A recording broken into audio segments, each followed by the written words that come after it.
উজ্জ্বল ভাই কবিও লাগাইছেন? কবি খেতে তো অনেক সবজি লাগাইছেন। লাগাইছি। ভালো। 50 টাকা। কত করিয়া উজ্জ্বল ভাই? 50 টাকা আটি বিক্রি করি।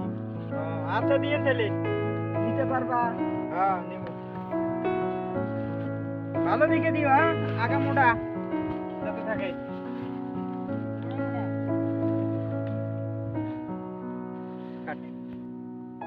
উজ্জ্বল ভাই গেরাও লাগাইছেন দেখি। গেরা দেখি যে লম্বা লম্বা হইতেছে। বাহ, গেরাও লাগাইছেন আবার। আচ্ছা দিয়ে লাউ শাক গাছ নিয়ে যাই, তারপর গেরা নিয়ে নিই। রাম ভাই সাজা। আচ্ছা টাকা কোনে? টাকা দিমুনি রে ভাই, টাকা দিমুনি। আচ্ছা জায়গা কিপটার করে কিপটা। টাকা নাই। টাকা নাই।